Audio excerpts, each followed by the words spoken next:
क्या हो अगर आपके मोबाइल में कोई ऐसा एप्लीकेशन डाउनलोड हो जाए जो आपको ये बता दे कि आप कितने दिन तक जिंदा रहोगे, और अगर आपने उस एप्लीकेशन का कहा नहीं माना तो वो एप्लीकेशन खुद आपको मार देगी। हेलो दोस्तों, तो कैसे हैं आप? उम्मीद है सब बढ़िया होगा। मूवी की शुरुआत में हम पार्टी में कुछ लोगों को देखते हैं। उनमें से एक लड़की अपने फोन में लगी हुई थी और सारे लोग बोलते हैं, आखिर तुम फोन में क्या कर रही हो? वो लड़की बोलती है उसके पास काउंटडाउन नाम का एक एप्लीकेशन है जिससे वो डाइट चार्ट पूरा अपना फॉलो करती है। तभी दूसरी लड़की वही एप्लीकेशन डाउनलोड कर लेती है, पर गलती से उससे दूसरा एप्लीकेशन डाउनलोड हो जाता है और उस एप्लीकेशन में एक काउंटडाउन चल रहा था। काउंटडाउन ये था कि कब वो लड़की मरेगी। तभी वो लड़की बोलती है ये तो बेहतरीन एप्लीकेशन है, और वो सारे लोग बोलते हैं चलो एक गेम खेला जाए। हम वो एप्लीकेशन डाउनलोड करेंगे और जिसकी जिंदगी कम होगी वो हारेगा। तभी सारे लोग वो एप्लीकेशन डाउनलोड कर लेते हैं, पर उन सभी में कोटनी नाम की लड़की घबरा रही थी, फिर भी वो अंत में डाउनलोड कर लेती है। और हम देखते हैं सभी के मोबाइल में उन सभी की जिंदगी बहुत सालों की थी, पर कोटनी 3 घंटे में मरने वाली थी। और ये देख के कोटनी घबरा जाती है। फिर वो अपने दोस्त इवान से बोलती है कि वो उसको घर छोड़ दे। और जैसे ही कोटनी इवान के साथ बैठती है वो देखती है कि इवान बहुत ज्यादा नशे में है और कोटनी वहाँ से पैदल जाने का सोचती है। कोटनी अपने मोबाइल में फिर एक बार देखती है तो 3 मिनट अब दिखाता है कि वो 3 मिनट में मर जाएगी। तभी वो अपने फोन को स्विच ऑफ करके बाथरूम में घुस जाती है। फिर भी मोबाइल एक बार फिर से ऑन हो जाता है और एक बार फिर काउंटडाउन चलने लगता है। हम देखते हैं कोटनी बाथरूम में अकेली थी, पर उसको ऊपर से कोई घसीट के बाथटब में पटक देता है जिससे उसकी मौत हो जाती है। और दूसरी तरफ मोबाइल में काउंटडाउन भी खत्म हो जाता है। और यहाँ हमको पता चलता है कि ये एप्लीकेशन आम एप्लीकेशन नहीं है, ये एप्लीकेशन लोगों की जिंदगी लेती है। और दूसरी तरफ हम इवान को देखते हैं जिसका अभी बहुत खतरनाक एक्सीडेंट हो गया है। फिर भी उस एक्सीडेंट में इवान बच गया, पर उसकी बगल वाली सीट, जिस सीट में कोटनी बैठी थी, वो सीट तो पूरी टूट जाती है। और यहाँ इवान को श्योर हो जाता है एप्लीकेशन जो दिखा रही थी वो सही था। उस एप्लीकेशन में जो काउंटडाउन चल रहा था वो लोगों की जिंदगी का काउंटडाउन था। अगले दिन हम हॉस्पिटल में क्वीन नाम की एक नर्स को देखते हैं। उसको पता चलता है कि रूम से कोई पेशेंट भाग गया है और उसको ढूंढते हुए एक खाली कमरे में आती है। हमें पता चलता है वो पेशेंट कोई और नहीं, इवान क्वीन से बताता है कि उसकी गर्लफ्रेंड एक दिन पहले मारी गई और उसको पता नहीं किसने मारा। पर इवान ने क्वीन को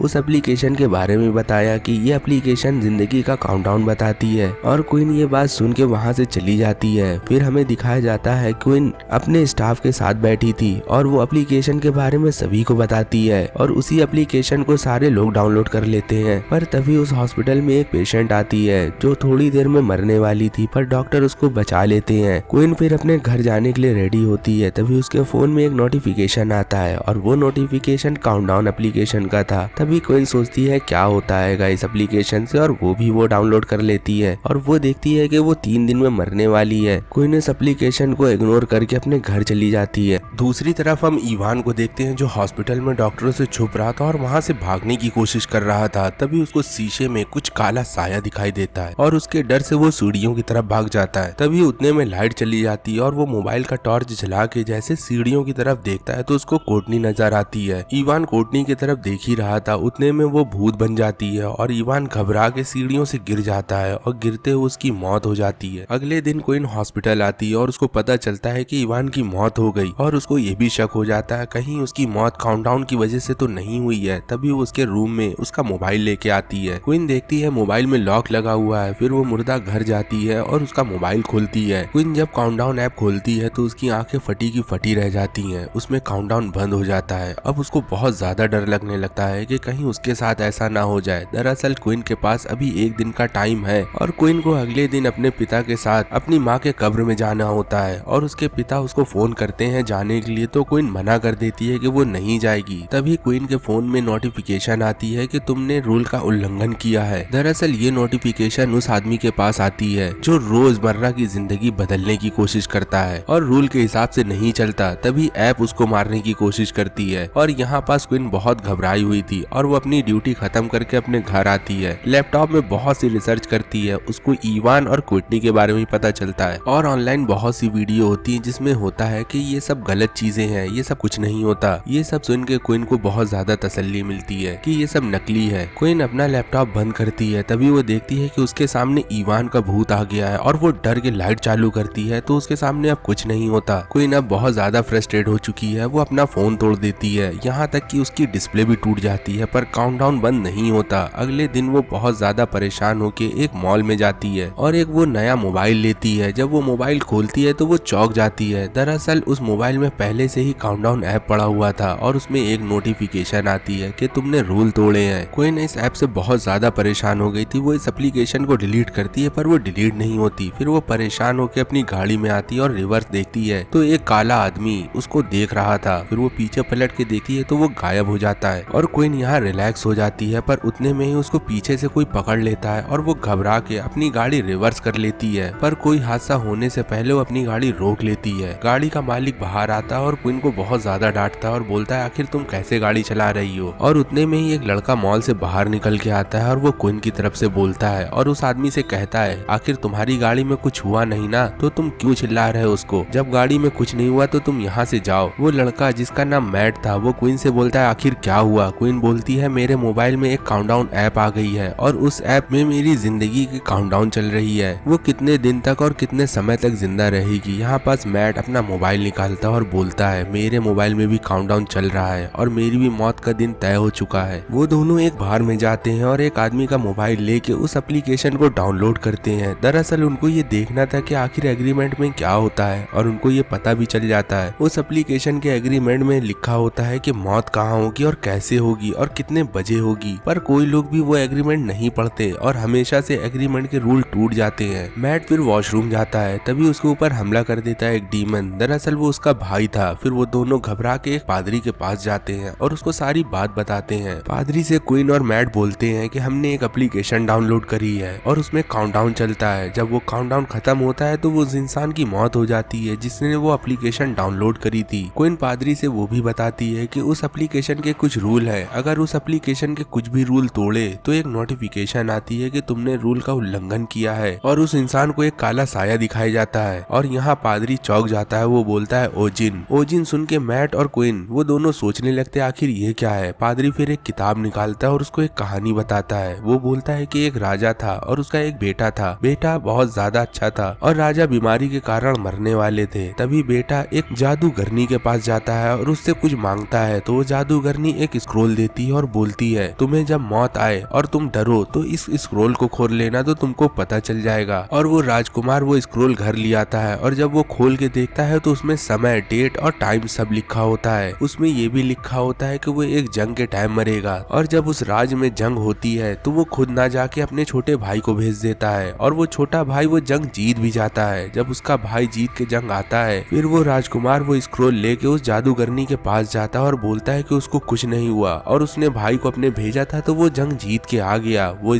स्क्रोल जादूगरनी खोलती है और राजकुमार को बताती है कि तुमने ये गलत किया। मैंने जो तुमको स्क्रोल दिया था उसमें तुम्हारे मरने का समय था, तुम्हें उस दिन मरना था। अगर तुम नहीं मरते तो तुम्हारी जिंदगी में ओजिन आ जाएगा और वो तुमको बहुत बेरहमी से मारेगा। वो एक बहुत खतरनाक डीमन है और जब स्क्रोल के हिसाब से समय आता है तो राजा की बहुत बेरहमी से मौत होती है। पादरी क्वीन और मैट को ये भी बोलता है कि इसका बहुत लेटेस्ट वर्जन मोबाइल में बनाया गया है। ये किसने बनाया, कैसे बनाया, ये किसी को नहीं पता, पर हाँ ये जो बना है ये वही काउंटडाउन है जो बहुत साल पहले चलता था। क्वीन बोलती है क्या इसका कोई तोड़ नहीं है? पादरी बोलता है इस एप्लीकेशन में जो कोडिंग हुई है आखिर कोडिंग चेंज हो जाएगी तो तुम्हारी जान भी बच सकती है। फिर वो दोनों उस मोबाइल ओनर के पास जाते हैं और उसको पैसे का लालच देते हैं। वो आदमी पैसा सुन के उस काम को करने के लिए राजी हो जाता है। जब वो एप्लीकेशन खोलता है तो वो एप्लीकेशन छोटी मोटी नहीं 16 GB की होती है। क्वीन जब वो एप्लीकेशन देखती है तो उसमें बहुत सारे काउंटडाउन चलते हैं और उसकी बहन जॉर्डन का भी काउंटडाउन चलता है। दरअसल उसकी बहन ने भी वो एप्लीकेशन डाउनलोड कर लिया था। फिर वो मोबाइल वाला वो एप्लीकेशन हैक करके सभी का काउंटडाउन चेंज कर देता है। किसी की उम्र 60 साल तो किसी की उम्र 70 साल। क्वीन फिर अपने घर आ जाती है, उसके साथ मैट भी होता है। जब वो दोनों सो रहे थे तो दरवाजे में कुछ आहट दिख रही थी क्वीन को। क्वीन के बगल में मैट सो रहा था और वो उसको जगाने की कोशिश कर रही थी, पर उतने में ही वो दरवाजा खुलता है। हम देखते हैं कोई और नहीं वहाँ मैट था। क्वीन यहाँ चौंक जाती है। मैट सामने खड़ा है तो उसके पीछे कौन सो रहा है और वो किसका हाथ पकड़े है? हमें पता चलता है वो कोई और नहीं वो डीमन था और वो डीमन क्वीन के ऊपर हमला कर देता है। फिर वो दोनों बच जाते हैं। अपना फोन देखते हैं तो एक बार फिर उनका टाइम रीसेट होके फिर वही टाइम में चलने लगता है जिस टाइम में पहले चल रहा था। क्वीन और मैट बहुत ज्यादा परेशान हो चुके थे। अब वो पादरी के पास जाते हैं, उनको सारी हकीकत बताते हैं। क्वीन दिखाती है उस एप्लीकेशन का कोड तो पादरी बोलता है ये कोड चेंज हो सकता है। दूसरी तरफ क्वीन की बहन जॉर्डन उसके ऊपर उसकी माँ का डीमन हमला कर देता है। दूसरे सीन में हम देखते हैं क्वीन और मैट मैट वो दोनों पादरी से बोल ही रहे थे, उतने में ही डीमन मैट को घसीट लेता है और रोड में जाके खड़ा कर देता है। क्वीन आके दौड़ के देखती है तो मैट अभी जिंदा था, पर उतने में ही एक गाड़ी मैट को उड़ा के चली जाती है और यहाँ मैट भी मारा जाता है। क्वीन दौड़ते हुए हॉस्पिटल जाती है और उसको पता चलता है कि डॉक्टर ने एक लड़की को और अब्यूज करा है। तो वो लड़की बोलती है इस डॉक्टर को जिंदा नहीं रहना चाहिए, और क्वीन भी सोच रही थी कि आखिर हम इसको कैसे मार दे कि उसकी पूरी जिंदगी हमारे ऊपर आ जाए। और क्वीन उस डॉक्टर को फंसा लेती है और मारने ही वाली होती, उतने में ही वो डीमन डॉक्टर को बचा लेता है। दरअसल डॉक्टर की अभी मौत नहीं आई थी। क्वीन फिर अपनी बहन जॉर्डन को बचाने जाती है और डीमन उसकी बहन को जैसे ही मारने वाला होता है उतने में ही क्वीन आ जाती है। क्वीन उस डीमन से बोलती है कि वो समय से पहले ही अपने आप को खत्म कर देगी, जिससे उसका श्राप भी खत्म हो जाएगा। और यहाँ वो डीमन भी घबरा जाता है। फिर वो क्वीन की माँ का रूप लेके क्वीन को रोकने की कोशिश कर रहा था, पर क्वीन अच्छे से जानती थी कि वो उसकी माँ नहीं, वो डीमन है। और डीमन जैसे ही क्वीन के पास आता है तो वो इंजेक्शन इंजेक्ट कर लेती है, जिससे उसकी मौत हो जाती है। डीमन का अब मिशन फेल हो जाता है कि क्वीन भी मारी गई और उसकी बहन भी बच गई, और यहाँ डीमन भी खत्म हो जाता है। फिर क्वीन की बहन उसके पास आती है और अपनी बहन को जगाने की कोशिश करती है, पर वो देखती है कि उसके हाथ में इंजेक्शन का नाम लिखा था और उसके बगल में एंटीडोट पड़ा था। उसकी बहन बहुत जल्दी से उस इंजेक्शन को भरती और उसके कलाई में लगा देती है, जिससे उसको फिर एक बार होश आ जाता है। और हम देखते हैं क्वीन और उसकी बहन वो दोनों बच गए थे और डीमन खत्म हो गया था। यहीं से ही मूवी खत्म हो जाती है। अगर आपको ये मूवी जरा सी भी अच्छी लगी हो तो आप इस चैनल को सब्सक्राइब करके वीडियो को लाइक जरूर करें। मिलते हैं दूसरी वीडियो में, तब तक के लिए गुड बाय।